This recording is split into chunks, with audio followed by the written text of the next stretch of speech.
I'm going to start off our discussion today talking about some welfare considerations, and then Dr. Herman's going to end with kind of where we're at in the industry today. So this is week 5 of our series, and just to recap what culling is, it's the process of removing undesirable animals from a herd. But what is an undesirable animal? So as we talked about in some of the previous sessions, there's a lot of things that we need to be considering. So facilities and space availability, we've talked about having finite space on the farm and deciding which animal gets to occupy that space. There's obviously going to be individual cow factors. So what is her health status? What is her production? And then your herd goals. Are you trying to grow your herd? So maybe you're keeping more animals around. Are you trying to maximize health, production, other things? So maybe you're going to be getting rid of different animals. Obviously, there's economic factors at play, and that's going to kind of come into the herd goals and the individual cow factors. And then there's also animal welfare considerations. And I know in some of the other discussions we've had, we've focused a little bit more on making those decisions and the economic side of things. And today we're really going to talk about the animal welfare considerations. So when we're looking at reasons for leaving the herd, I've got this chart here that I'm going to show kind of throughout the presentation. So she's going to be leaving the herd, and she's going to be going to a few different locations. So she can either go for sale to dairy, or she can be sent to slaughter, and that can be, depending on her condition, maybe human consumption or non-human consumption. And then we have death. So she could either die on the farm unassisted, or she could be euthanized.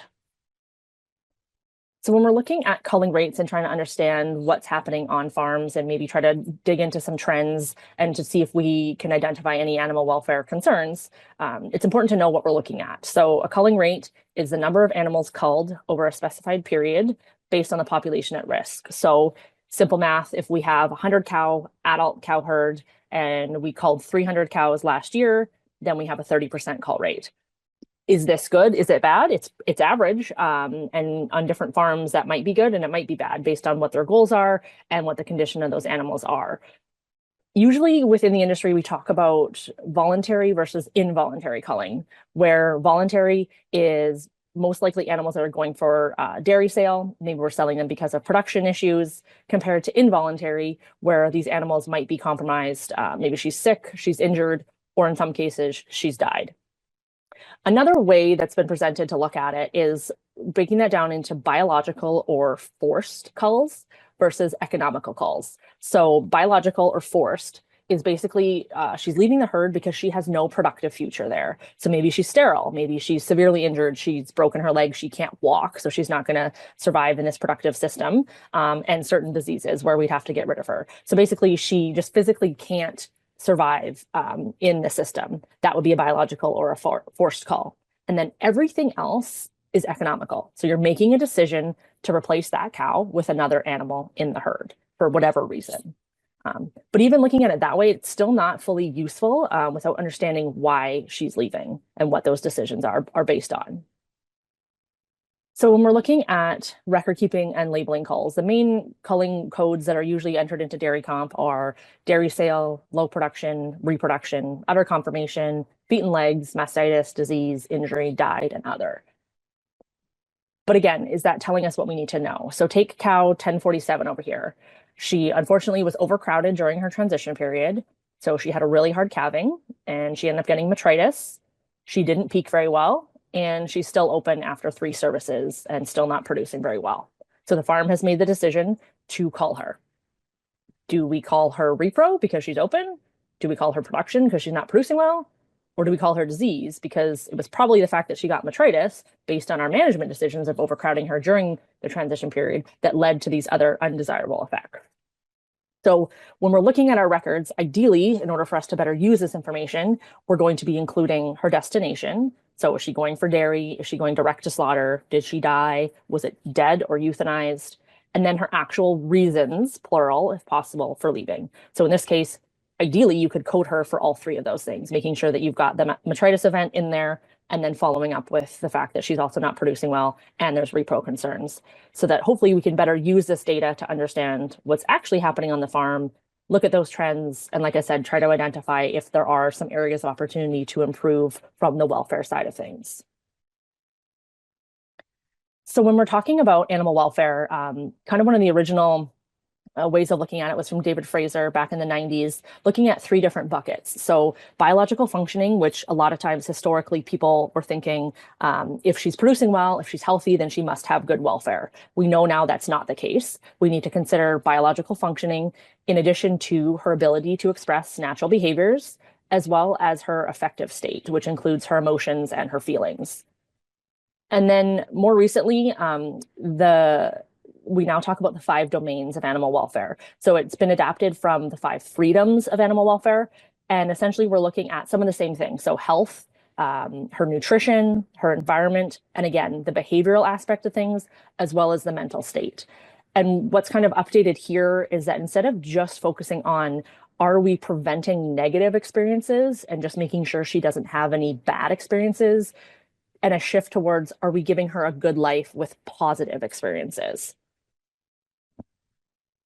And I just want to put in a slide as a reminder when we're talking about animal welfare and animal care in the US dairy system. As the minimum, all farms shipping milk, for the most part, 99 point whatever percent, are part of the farm animal care program. So just as a reminder, version 5 came out last year, and there's a lot of different requirements in terms of paperwork and protocols and training that are required for some of the things we're going to talk about today, like non-ambulatory animal, fitness for transport, and euthanasia. So make sure to check out the website if you need any information there, or reach out to me as well. I'm able to help for farms in New York State. So going back to our kind of our tree of what can happen. So we're making the decision that she can leave the herd. So what are some of the reasons that she could be leaving the herd, and what are some of the animal welfare concerns there with that aspect? So this was a study done looking at the economic cost of disease. This was a global study, but I've specifically just pulled the data from North America. And this was looking at the economic impacts of these diseases on milk yield, fertility, and culling. So obviously, if a cow has, say, subclinical ketosis, there could be negative impacts on her milk production. Maybe she won't get pregnant as quickly, and then she's at an increased risk of culling. So you can see that the numbers are staggering, actually, how much money it costs the dairy industry because of these diseases, because of these negative impacts. And we've got the common ones, probably no surprise, ketosis, mastitis, lameness, metritis, and then getting into some of the other diseases.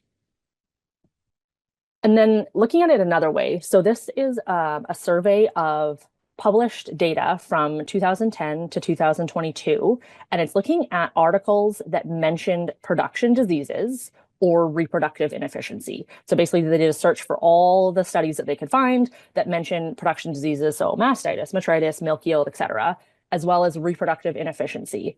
And then they looked at how many of those studies then talked about an economic burden or a non-economic burden. So maybe we could have a study on mastitis that talks about treatment of mastitis, but it never mentions the costs of mastitis. So this is specifically looking at the studies that mention those costs. So the blue bars, that's the percentage of those studies that mention the economic cost. And we can see that's been steadily increasing. And then what I've mapped out here is the darker orange. These are the percentage of those studies that mentioned an animal welfare burden. So a non-economic burden, but specifically focusing on animal welfare. That number is still quite low. We're now at roughly maybe 7%, but what's promising is that number has been increasing over the last decade or so. Another thing that they looked at was of some of those more common diseases that were mentioned in the previous slide, like lameness, mastitis, and other metabolic disorders.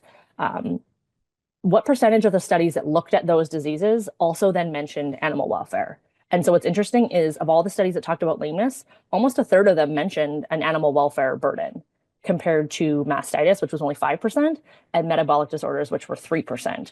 I don't think that's super surprising because lameness is a very obvious welfare concern. It doesn't take a trained individual to recognize that a cow walking on 3 legs instead of 4 is probably in pain. Whereas if you look at a cow with mastitis, you probably don't know that she has mastitis just by looking at her if you're untrained, and you have no idea if she's in pain. So just kind of interesting there how we're categorizing different burdens based on these animal welfare concerns. So say we have some animal welfare concerns, or we have challenges on the farm. Every farm, unfortunately, has probably had to deal with a down cow or a non-ambulatory animal. And how do we deal with them?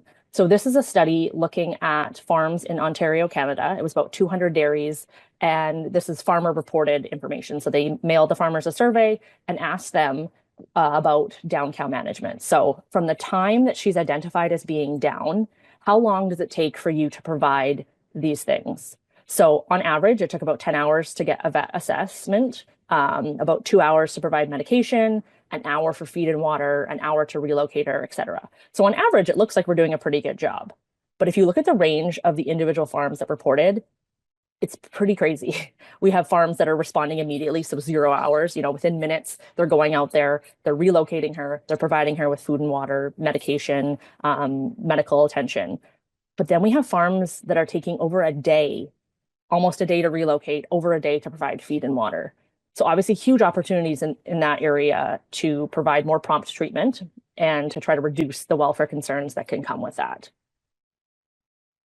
This was a study, again, looking at non-ambulatory animals. This is US data from early in the 2000s. And they looked at basically the survival rate of non-ambulatory animals. So of lactating cows that became non-ambulatory or down, overall, only 17% recovered. And the big difference was in the timing of how long they were down. So if she was down for less than a day, about a third of them recovered. And that comprised about a third of the animals. But if she was down for longer than 24 hours, so longer than a day, only 8% of them recovered. And that was the majority of the animals, about 2/3 of the animals. So essentially, if she goes down, it's a medical emergency and she needs to be dealt with immediately. And then if she's down for longer than a day, we need to be seriously considering euthanasia because statistically speaking, she's probably not going to recover. It's going to cost a lot of money to be treating her, a lot of labor, and we could potentially be creating a bigger animal welfare concern. So now that we made the decision maybe that we need to cull this animal, we'll kind of go through the options of where she can go. So if we're looking at maybe selling her to dairy or selling her to slaughter, the concern now is transport. She's going to leave the farm and she's going to head to her next destination. So what happens there? So when we're talking about fitness for transport, the responsibility of the welfare of that animal belongs to everybody. So it belongs to the farmer to begin with. You're the one making the decision to get rid of that animal and to ship her. Obviously, the transporters are playing a role, livestock market, cattle buyers, slaughter plant facilities. Everyone has a responsibility here. And Temple Grandin puts it pretty simply that the single most important issue to having a fit animal for transport, is having a fit animal for transport. So it's impossible to assure good welfare during transport if the animal is unfit. So if we're starting here, we can't expect her welfare to be here. So we need to be making good decisions shipping these animals. And Dr. Herman's going to be talking about some real life examples of the quality of animals that we're shipping. Dr. Herman's also going to talk about some of the distances and the travel time for transport in the US system. I just wanted to include this because I thought it was interesting.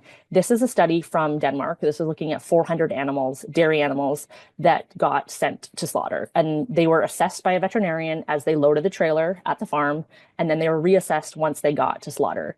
And this is looking at what happens on even short transport times. So these were all less than 8 hours transport time. And in general, they found that locomotion score, so lameness, milk leakage, and wounds all got significantly worse, even with these short transport times. And this graph here is looking at the difference in locomotion score. So this was her score before transport, and then this is what she changed to after transport. A score of 3, 4, or 5 is considered clinically lame, and 4 and 5 are severely lame. So all these animals here stayed the same. Slightly surprisingly, a couple got a little bit better. But in general, most of them either stay the same and a lot got worse. And especially in the case here where we have animals becoming 5s, those animals aren't walking on 4 legs. So these animals are going to be arriving at slaughter and not being allowed to get off that trailer. So if we're, again, going back to she needs to be in good condition when we ship her because she's not going to improve on that journey, even when we're talking about short journeys. So the other option that she could leave the herd would be through death or slaughter, but looking at that end point. So when we're talking about death, we really want to be focusing on timing and methods. So for euthanasia, to minimize the welfare risk for both animals and people, we need proper timing, training, and methods. And next week's webinar with Dr. Caitlin Lutz and Dr. Jennifer Walker is really going to dive deep into euthanasia, into our appropriate methods and importance of training and doing the right thing with euthanasia on farm.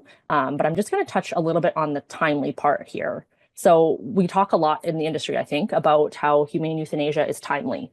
What does that mean? The definition of timely is occurring sufficiently early, prompt, favorable, or useful. What does that mean to each individual farm? So say You have an animal that needs to be euthanized today, but it happens to be, early June, and you're trying to finish up field work, maybe get some first cut done, someone else called in sick, you're running behind on everything. Is that animal going to be euthanized in a timely fashion? We need to make sure we're doing it in a timely fashion in order to minimize the risk to the animals, to minimize her suffering, to minimize the risk to the workers as well, to make sure that we're not putting them into situations where they're having to deal with animals that are suffering, because that has a negative effect on the workers, and more research is being done on that, thankfully, as well as the risk to the business. We talk about the social license to ship milk, and it's important that we are doing the right thing on farm. And it is a risk to the business if we have situations where animals are suffering when there's no need for that to be happening. So the Farm Animal Care Program has come out and said that they require immediate action of euthanasia. And they have specifically said that it needs to occur within 4 hours. So once you've made that decision that that animal should be euthanized, it has to happen within 4 hours. So looking at what's actually happening on farms, this data is from the 2014 USDA NOMS data, so it's a little bit outdated, but I think most would agree it probably hasn't changed much on farm. So these are farmer reported estimates of the rates of mortality and euthanasia on farm for the different classes of animals, and then they just multiplied that by the US dairy herd to get the number of animals affected. So looking at percentage of mortality on farm, we have about 6.5% pre-weaned calves that are dying on farm, about 2% of heifers, and about 5.5% of lactating cows. What's kind of shocking is whether or not those animals are dying without assistance compared to being humanely euthanized. So when we look at the percentage of animals that are dying without assistance, almost all of our pre-weaned calves are dying without assistance, 6 of the 6.4% compared to only 0.4% that were euthanized. For heifers, it's only slightly better. Again, majority 1.7% of that 1.9 were dying without assistance, and only 0.2% were euthanized. A little bit better for the cows, but we still have more animals dying without assistance compared to animals that are being euthanized. So Dr. Walker states that when identifying the right time for euthanasia, are we, the dairy industry, defining the right time as what's better for the dairy cow, or what's better for the caretaker, or the practices, or the priorities on the farm? And I think looking at these numbers, it does indicate that we could, as an industry, be doing a better job minimizing welfare concerns and acting a little quicker to euthanize more animals instead of letting them die, maybe a prolonged death that could have been ended a little bit earlier. So I just wanted to outline some of the welfare considerations that we need to be looking at when we're talking about culling decisions and the different avenues that she could take after leaving the farm. And now Dr. Herman is going to present some of the data that we're actually seeing in the industry. Thank you, Lindsay. I think that's a really great setup for what I am going to chat about. So some of you may be wondering why a veterinarian with the National Cattlemen's Beef Association is talking to you, dairy producers and dairy veterinarians. Well, I am it says beef cattle specialist veterinarian, but I support the cattle industry, regardless of the type of animal that is in the cattle industry or what its purpose is. We all know that dairy animals have a second career when they change over to a meat animal. And so that's where a lot of my information comes from. What I'm going to provide you is some of the results from our National Beef Quality Audit that was conducted in 2022 with a focus on market dairy cattle. This was one of my teammates, Michaela Clowser. This was her project and her baby. And so I am acknowledging that I'm taking a lot of her data. But for those of you not familiar with the Beef Quality Assurance Program, our mission is to guide producers towards continuous improvement using science-based production practices that assure cattle well-being, beef quality, and safety.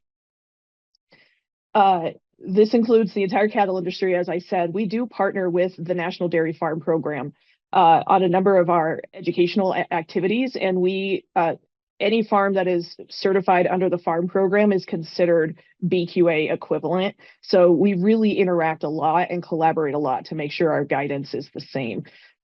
Our cattle industry is very diverse. And so I created these to show people outside of the industry how complicated our industry can be. And so from the dairy supply chain, this is just the animal. I did not do milk. I felt like that was going to be way out of my realm. But these are all the ways that animals can move through our system within the dairy industry. And so we start at the dairy. We're talking about cull animals. So when those adults leave, maybe they're going to the auction market, maybe they're going direct to slaughter, maybe they go to the auction market, then they go to, oh, I could add one. I mean, sometimes they get fed out and then go to harvest or slaughter. So there's a lot of ways that cattle move through our system, and we want to make sure we're providing, we're thinking about the complexity of this and how do we improve welfare at each step of this process. So the National Beef Quality Audit is a survey that we do approximately every 5 years. COVID kind of put a snag in that. But what we do is we go into, we interview buyers of beef, conduct in-plant data collection at processing plants across the country, and then we have experts come together and decide what are we doing right and what can we improve upon. If you're interested, the executive summary and all of the resources can be found at bqa.org. I encourage all of you to take advantage of that. We do 2 separate audits. So one is in the fed cattle plants, which I won't be talking about today. I'll be focusing on the cow and bull plants. So the red dots here, you can see all the different plants that we receive data in. A lot of our, I'll show you in a few slides, all the universities that came together to gather all this data. So I want to thank all the universities and grad students who put in hours to get this information. But we looked at about 30,000 head across both audits. So talking about the market cow and bull survey, these are a lot of just questions. I'm going to go through them fairly quickly. So hopefully I don't make you sick like you're on a roller coaster. But first of all, we asked about beef quality assurance and if people are certified or not certified. And you can see that many of the people who are dropping animals off at processing plants are certified. And they almost 70% are familiar with the BQA program, which we appreciate. This is one that Lindsay alluded to. So these are times traveled, distance traveled, and a number of other things to think about, data that we recorded as cattle pots and trailers were coming in. So starting off, the time traveled, our mean to the packing plant is 6 hours. The mean to the packing plant of miles traveled is about 300 miles. 27 animals in a load, and then area allotted per head or square feet is about 25 square feet. I want to, I guess, reiterate that this is just the last leg of the trip when it ends at the processing plant. That doesn't mean that if the animal goes from the dairy to the sale barn, that information was not covered in this. So as we look at this, we see that one, we're squeezing too many animals into our trailers. Ideally, for a 1,000-pound animal, knowing that for a 1,500-pound animal, we need 18 square feet per animal to be comfortable. So this is obviously the stocking density on our trailers can be improved. The other thing to look at is the time traveled on this last leg. Some of them are traveling up to 24 hours. And if that is not their only leg, that means they are on the road for a very long time. And so that's something to consider when we're making these culling decisions. Goosenecks, many of them are coming directly from the ranch or the dairy. Potbelly are coming from the auction markets. But you can see that we're getting cull or market cow and bulls from all different types of locations. This is an example that we put together. It's not, it is made up, but I do think it is pretty realistic. So say we have an animal it's June, 75 degrees, it's an older cow, she's a BCS 3, and this could be on the beef or the dairy scale, open and slightly lame on the rear leg.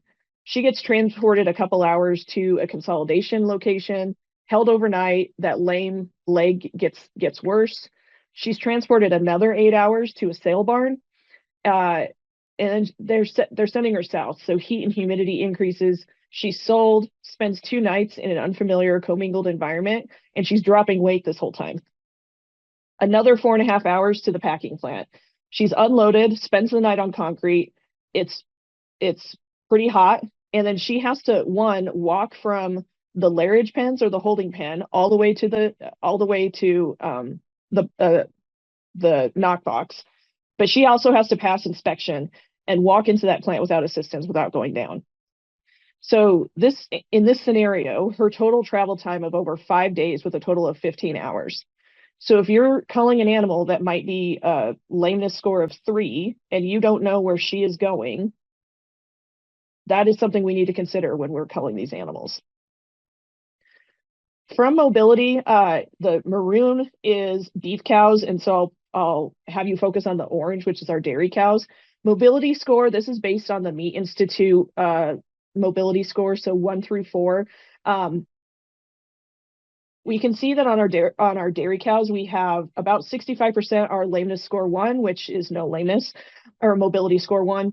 2s are okay to transport. When we start getting above 3, that's when we need to really consider if that animal needs to be going on the trailer or they need to be going directly to the processor. So our dairy cows historically have higher mobility issues than our beef animals. And I think that is a way that we can improve in the dairy industry. When we're looking at body condition score, knowing that, yes, dairy cows and beef cows are different, but this is a comparison between the 2016 audit and the 2022 audit.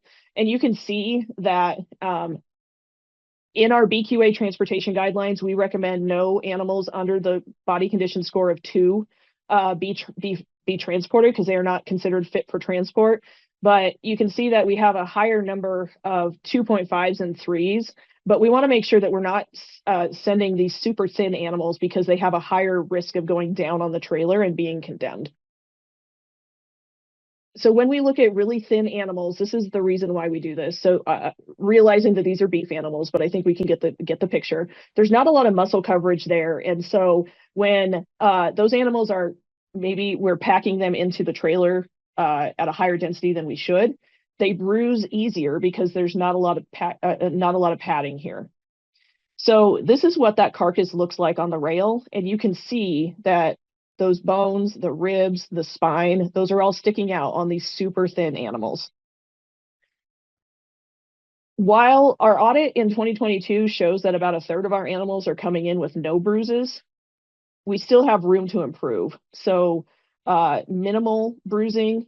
So this is comparing all the audits every 5 years. So we'll focus on this end. So 2022, we had less animals that were not bruised in this year than we did previously. And you can see that more are coming in with major bruising that could be considered, or that could be related to the thin body condition, or it could be facilities. Maybe we're not, at least on the beef side, some of our facilities are not, they're older facilities that are not set up for these bigger cattle that we're raising right now. And that could be the same in the dairy industry too. With severity of bruises here, the dairy cows are right here. Minimal, which is what we would like. Every time we have these severity of bruises go up from major to critical, we have to cut that entire product out. And that is, I mean, we're wasting product, but it comes into that sustainability discussion. Like, you're growing this animal for however many years, and then at the end, because of poor facilities or not having a high enough body condition score, we're throwing away most of that product. And so that's something that we do not want. When we're looking at the bruise locations on all cattle, this is a fed carcass if you haven't noticed that, but a lot of the bruising is coming on the back end, on the round. And so some of that could be from trailers. So if we're putting these really tall Holsteins into a cattle pot that's not meant for tall cattle, when they go down into that pot, they're bruising right here on the back of their spine. And sometimes that bruising can actually cause some, you have to cut out the meat around it. But you can see this one is a very padded animal, but if it wasn't as padded, the bruising would be even worse in our thin animals. So this is a bruise all the way down the spine on all of these carcasses. This is on the side. And so again, these are fat cattle, but when we don't have facilities that fit our type of cattle, we can cause a lot of product damage and welfare concerns with these animals. And so these animals were too tall going into that cattle pot, bruising along the way. And that's right at the end of their productive life. So not what we are looking for. This is just showing what happens when those bruises occur. So we cut out that entire chunk of meat when bruising like that occurs. The workers that are in our plants are very talented and can see this and are able to remove that product. But ideally, we don't want to remove that product. We want to have as much value come out of that carcass as possible. When we look at the color observed in cattle, you can see that a lot of our market cow and bull percentage is coming from black and white, so dairy cattle. So we know that the dairy industry contributes a lot of product and animals to our beef supply. This is a really great story that we've been able to tell with collecting data from our beef quality audit, which started in 1991. So back, you can see here in 1999, we had about 11% of animals that had arthritic joints, and this was all cattle, so dairy and beef. The reason that arthritic joints are a problem when they get into the plant, one, mobility of those animals getting into the plant and the welfare of transporting those animals. But once they're up on the hook, if that arthritic joint happens to be cut open for some reason, the arthritic joint fluid can actually is a cause of food contamination, and sometimes you have to remove the entire quarter to make sure that food is safe to move past that point. So with feedback from the National Beef Quality Audit, we've been able to decrease the amount of animals that are coming through our packing plants with arthritic joints, which I think is a really good story for our industry to tell. Visible defects that we're looking for, anything from full bag to calf and pen. You should not be shipping animals that are in labor. None of us should. Retained placenta, multiple udder problems, mastitis, lots of different visible defects that we're looking at. On dairy cows, broken tails, swollen joints, foot abnormalities are the number one, or are the top things that we find. Reason for postmortem condemnation. So dairy is the blue. So the top thing that we're condemning these animals for is malignant lymphoma. Emaciation is part of that. Pneumonia is part of that. Pericarditis, and then septicemia. So these are things. Some of these we may not be able to see, but maybe that's something that when you decide to cull that animal early in the disease process rather than late in the disease process, might make it better for when it gets to the packing plant. Head condemnation, we see lump jaw or cancer eye in a lot of our market cow and bulls, depending on what area of the country you're in. So in 2022, so contamination, this was actually from worker training. So the workers in the packing plant were not as skilled at cutting the animal appropriately to prevent contamination. So some of this is not necessarily the animal's fault, but abscess and lymph nodes, any of those really bad cancer eyes or lump jaw, we need to either cull early in the process or euthanize on farm. This was a new question that we asked in our survey, and we asked about foreign objects found in beef for market cow and bulls. And this is a percentage of people who answered our survey. How many people said, yes, we see this in our animals? So buckshot and birdshot is every single one of our plants is seeing that.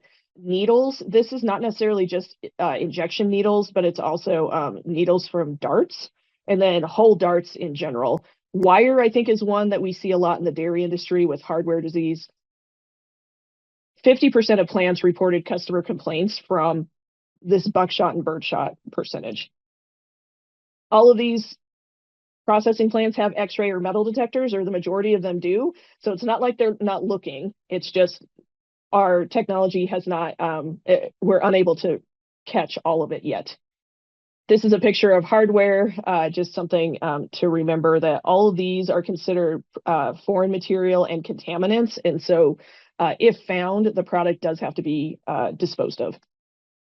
This is just a view of some darts that have been embedded in, this was the chuck flap, so up on the shoulder. And this is some BBs you can see here in the rear leg. So what do we want to do with this National Beef Quality Audit data? I think what we at NCBA wanted to do was we wanted to take usable information, take it back to our producers and be like, how do we use this to improve how we're taking care of animals? How do we improve cattle health? And how do we improve welfare? Everything that Lindsay has already touched on. So we wanted to develop a resource for anybody in the cattle industry to make these better fitness for transport decisions. So what came out of our 2022 audit was this guide to cull cattle management. We called it the right way, the right time, and it comes with that timely culling. Topics include fitness for transport criteria, marketing animals earlier for more return, recognizing the reality of foreign materials, and then what are the animal welfare implications of all of these. We as an industry need to be cognizant of animal welfare and every decision that we make and how that impacts that animal. Currently, this is focused on beef cows, as you can see, but we do have a work group right now who we're going to be creating a document for the dairy industry. We're working with a number of producers and veterinarians across the dairy industry to help us with this. That should be coming out by the summer. And so I'll make sure that Lindsay has that once it's available, and I'll make sure that you guys are able to share that. When we're talking to producers about how do we improve these decision-making, have that resource team. So this is not just only the producer is making this decision, the veterinarian, nutritionist, extension specialist, anything that you can, having that teamwork together to make sure that we are making decisions and getting those second set of eyes on the farm. So maybe we need to think outside the box that we live in. Exercises to consider. The dairy industry does this a lot more than we do on the beef industry, but BCS scoring throughout the year, you guys BCS score, I mean, multiple times a year. So I think that's something that you do really well.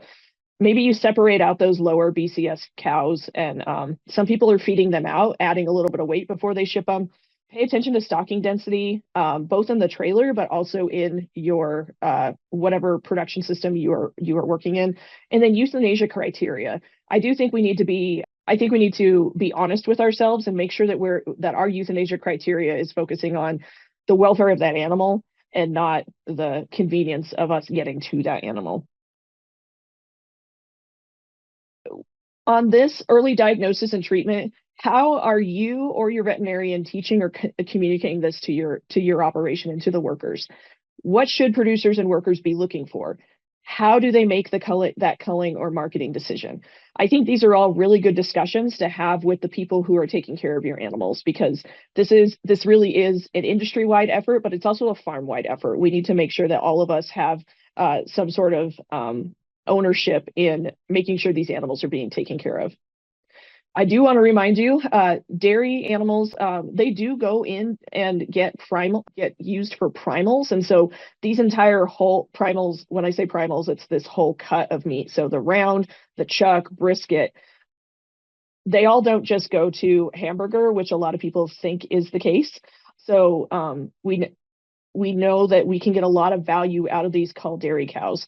I put this up here. The reason that BQA recommends all of our injections going in the neck is because we are getting away from all of these valuable cuts that can add to the value of that animal. If you guys haven't looked at it before, our BQA transportation module and certification course is available. And this is for anybody we have a professional driver, so those who are taking animals directly to the packing plants, but also farmer and rancher. And so that would probably be more towards a lot of the dairy industry. But we have a much bigger focus on animal welfare, biosecurity, and human safety in this. We are currently translating this program, both online and our manual, into Spanish. And so be on the lookout for that in the upcoming year. Transportation, as Lindsay alluded to, we do need to be better about how we transport these animals, more effective communication with those that transport or purchase animals. And then, do you know where your animals are going? And the reason I ask this is I don't think sometimes we know exactly where these animals are going. Do they actually end up there? And are we being honest with ourselves? One of the results from our 2016 audit was a dairy cow that her last leg before she got to the processing plant, she was picked up in California and processed at the cull cow plant in Pennsylvania. So when I say, do you know where animals are going and do they actually end up there? I don't think that a lot of us do. And so I think that's something where we as an industry can be better about understanding what these animals go through once we decide to make that culling decision. So fitness for transport, anything, so non-ambulatory cattle are not, you should not be transporting non-ambulatory cattle. They will get condemned at the plant. When you do make the decision to cull or euthanize, do it promptly. Do not transport cattle with a poor BCS of less than 2 on the beef or dairy scale. We just need to be honest with ourselves on if those animals that we're deciding to put on that trailer can really withstand the rigors of transport. That can include hot weather, cold weather, stocking density. If they lay down on the truck, are they going to be able to stand back up? These are all the things we need to be thinking about when we're making those decisions. This is a work in progress that BQA and BQAT has made. So should this animal be loaded in guidelines for transporting cattle? Farm, BQA, ABP, so the American Association of Bovine Practitioners, we're continually to try to make up these tools to try to help people make better decisions with fitness for transport and putting animals on the trailer. But this is available through our BQAT program. I think there are a lot of training opportunities that we can do, not just as veterinarians, but as producers. A lot of it comes down to animal handling, those timely marketing decisions, drug residues and drug use management. So making sure that those animals that we're shipping are safe to ship. Injection sites to improve the quality of those primal cuts as those animals are heading to the processor. Biosecurity, if we improve biosecurity, we improve the health of our animals, our humans, and our business. Evaluating transport trailers and the hauling process. Work with your hauling company. Ask them how they take care of your animals once they leave the dairy.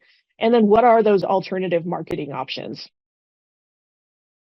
So within the dairy industry, we talked about this already. There's a lot of overlap. Culling early. Try to cull them with a higher BCS to minimize that bruising, and it improves their success in being transported. Pay attention to stocking density, minimize full udders. Full udders, when they are in the processing line, that milk is also a food contaminant. So if that milk is leaking down on the carcass, then that whole carcass has to get condemned, or at least the part of the carcass that the milk touches. Treatment protocols and euthanasia protocols, make sure we're sticking to those, and maybe we're making decisions to treat and euthanize earlier in the disease process. So how can you incorporate these? Collaborate in making these euthanasia and culling decisions across your care team. Be honest. What does it mean when that animal leaves your farm in that condition? What does that mean for her? Maybe we need to take or develop protocols to take decision making away from the producer. It makes it easier to the producer to make those decisions. And then I encourage all of you to check out our BQA transportation and farm educational resources. That's what they're there for. We want to help you guys be as successful as possible, and try to do that in a way that makes your lives a little bit easier. That is the end of my presentation. Please email me or reach out if I can help you with anything, or if you need access to any of these resources. It's a continued collaboration across the cattle industry, and I'm thanks to Lindsay for inviting me to do this. Definitely want to thank our presenters today. So Dr. Herman, thank you so much for joining us today. Excellent presentation, very comprehensive. And of course, to my colleague Lindsay Ferlito, always does an excellent job, and an excellent presentation again today. So with that, I'll thank you all for joining us. Have a good day.